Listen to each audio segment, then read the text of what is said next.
So I've been going back over this Matt 24, Luke 17 with Noah and the ark, and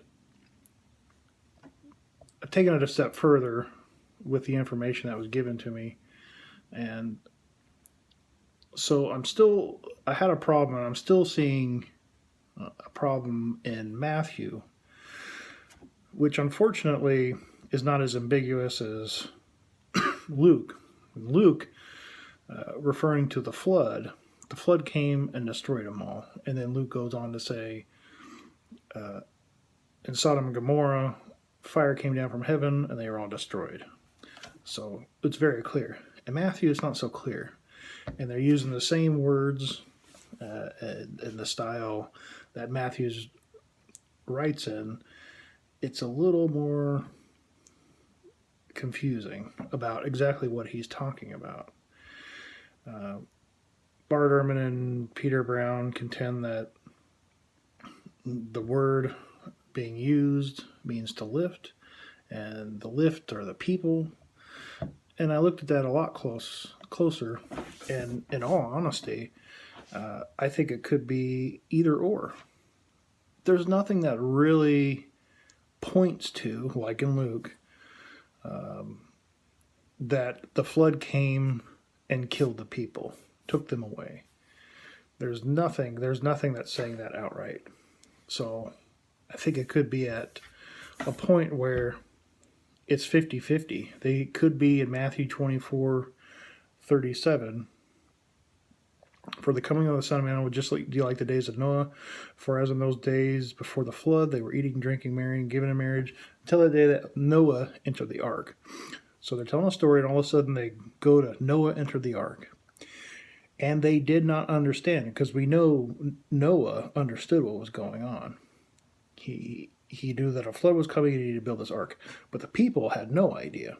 So they did not understand. So you go back to the people until the flood came, and here it says, and took them all away. Now, really, what it says in the Greek is, until the flood came,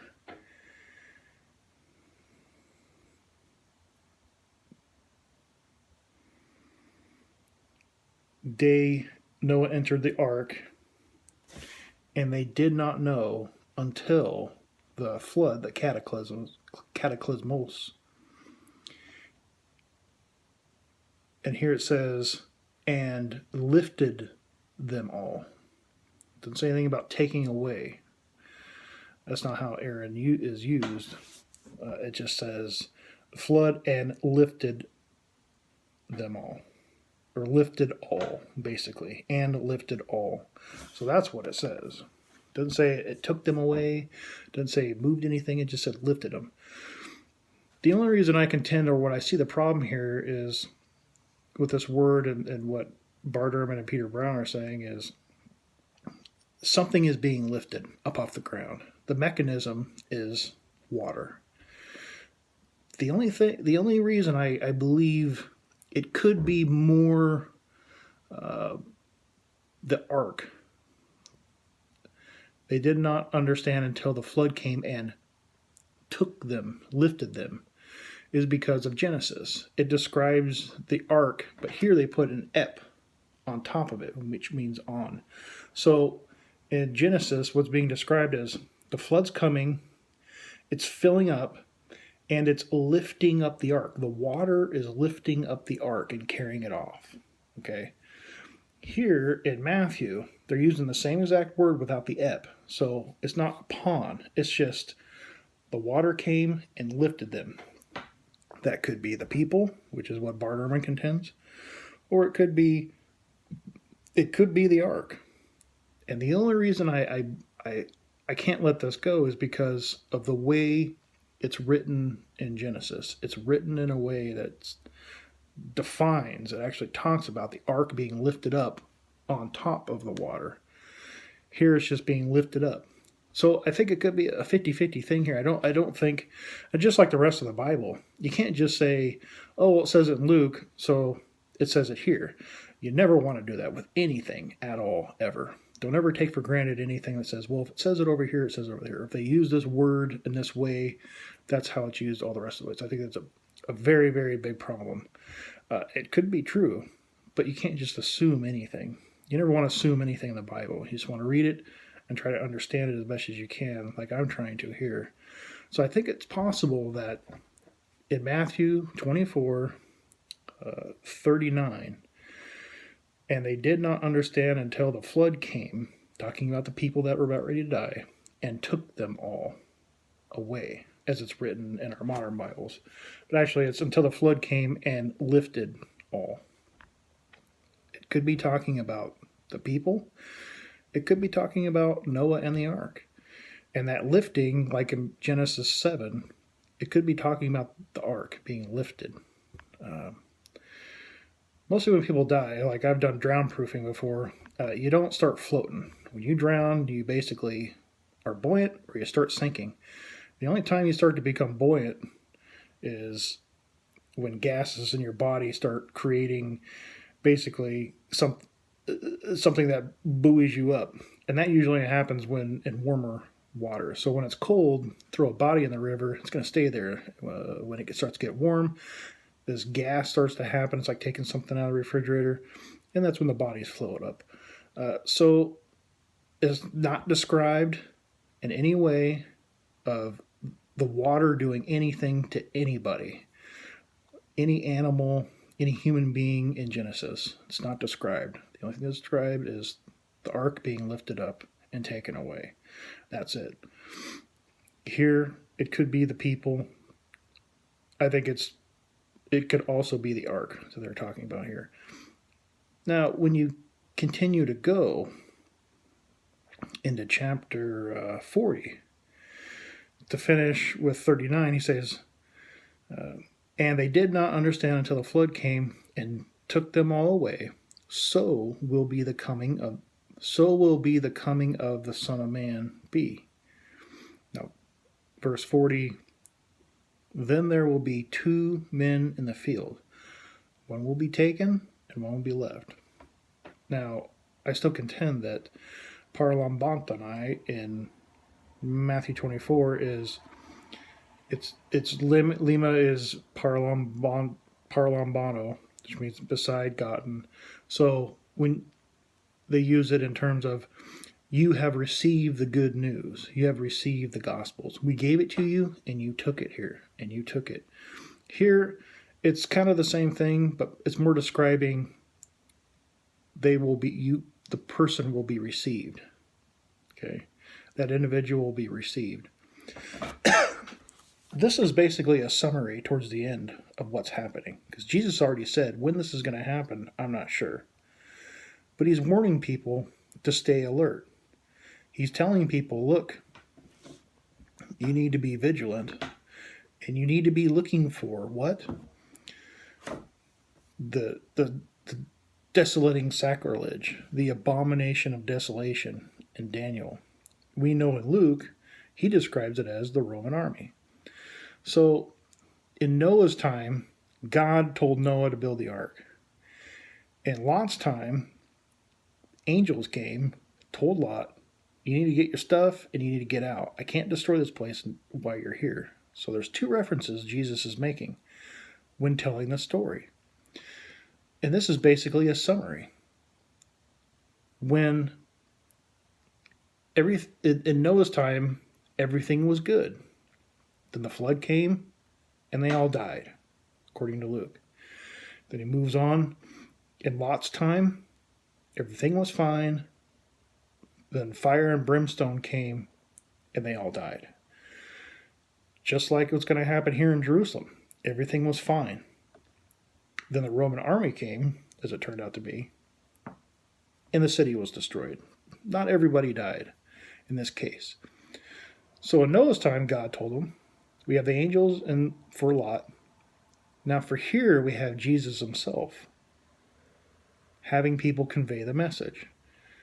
Look for the desolating sacrilege. That will be the day that the Son of Man is revealed. When you see this, you need to run. That's the sign. And the mechanism is to leave. You don't have an ark. It's just like Lot. You gotta book it. But they're not waiting for you. Like the angels. The angels were pleading with them. They're talking, oh, I want to go somewhere else. Not this time. When you see that Roman army, you better run. Don't even grab your coat. Get out. And that's what they do.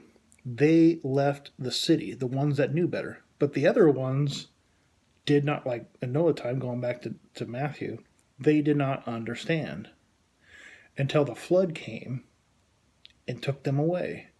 Now, it could be destroyed them or took away the ark. The Roman army came in and they eventually destroyed everybody and everything, not every single person. So you can make those connections depending on which way you think it's going. I think both ways could work. But the people that are taken, it's not taken, it's received. So they will leave the city and eventually be received. It's a summary because you have two groups of people working in the field, grinding grain, or sleeping in a bed. And what happens to them? Well, one person will be received, accepted, taken, and one will be left. And when they say left where, it'd be great if he said, left where, Lord, or taken where, Lord. No, it doesn't say that. It just says, where, Lord. So it's still very obscure exactly who's going to be left and what happens to them, and who's going to be taken and what happens to them. There's definitely nothing in these verses that conveys any kind of parousia. There's no harpazo, which means snatch. If you look when Jesus was arrested and the type of words that they use where they took a hold of Jesus, there's nothing like that. There's no mechanism that's actually taking a hold of either people, taken or left in this story. So the only thing that's happening here is people are told ahead of time. They're told to be vigilant and watch. And when they see that sign, they're to run. Those people are out of the picture now. The people that are still inside Jerusalem are going to be destroyed. I believe those are the people that are left. Because of the word left means, when you have your sins forgiven, like Jesus did with the lady who anointed his feet that had many sins. He's like, your sins have forgiven you. Your sins have been forgiven you. So that means they've been cast off. They've been dismissed. They're removed from you. This word has many different uses to be. When you use this word,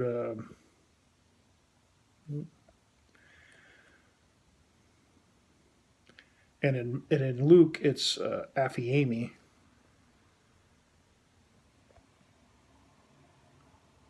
It's actually not correct. It's actually aphiemi in Matthew, which is a present tense.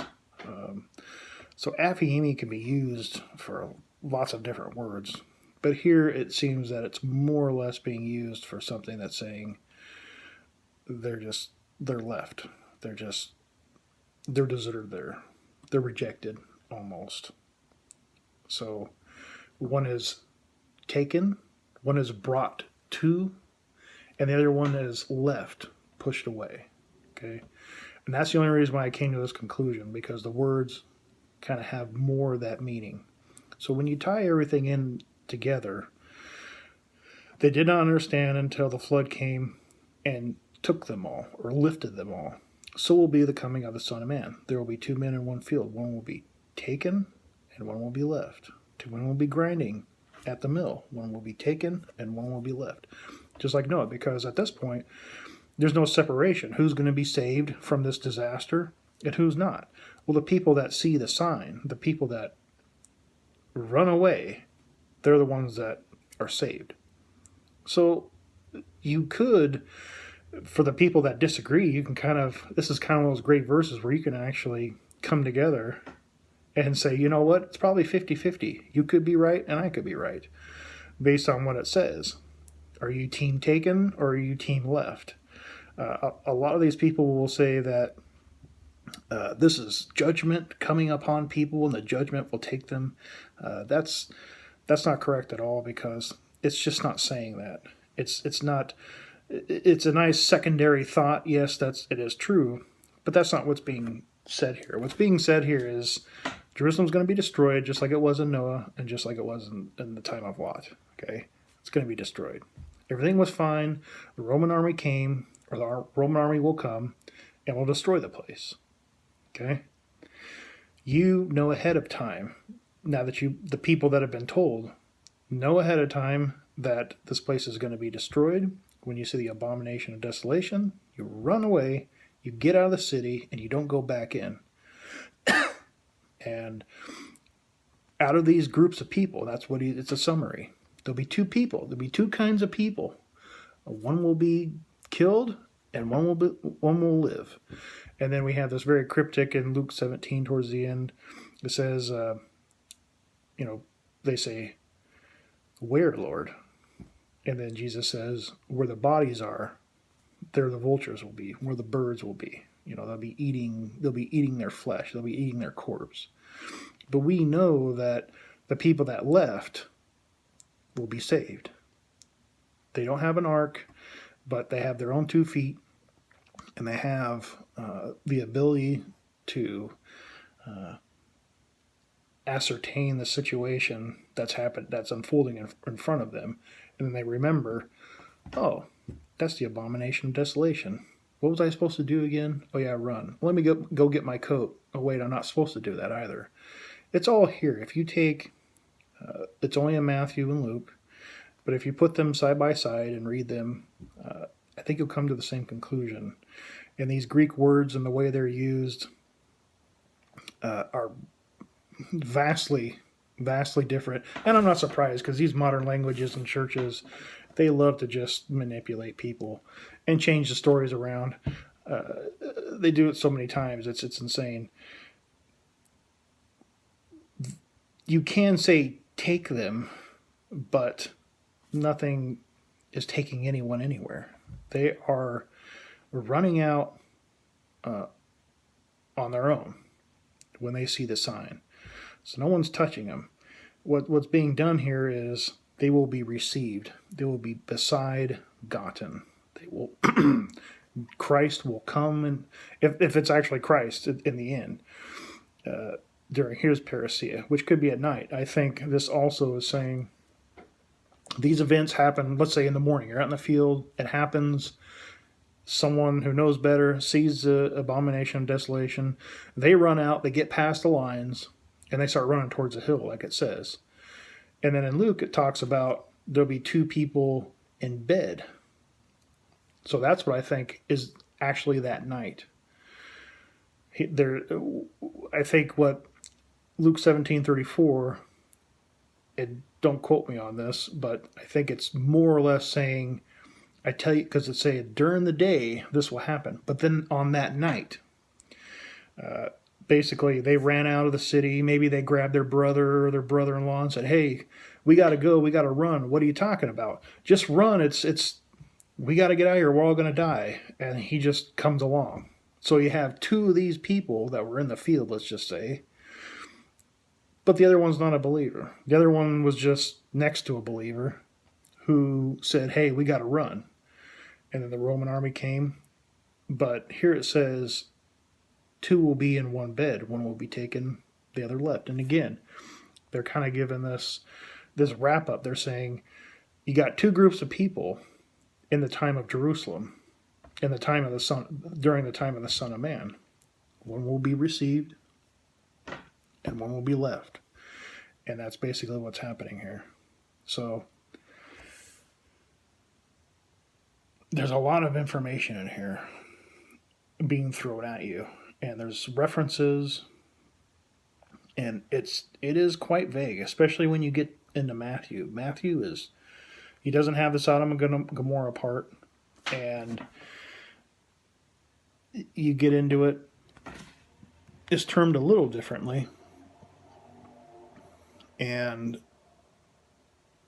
you get to that one part in Matthew where they say, and they did not know until the flood came and lifted them all. And that's tough because here they say, and took them all away. So they've changed it. They've changed the words. They've added words to make it seem like something else is something else is happening here, which it's not. It's just either the people were taken away or the ark was taken away. But the people that died didn't know.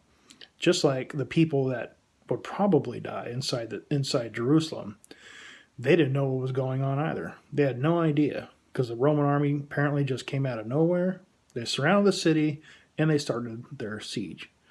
Here, they had no idea until the people ran out. But you can also say they had no idea until the water came and took them all away.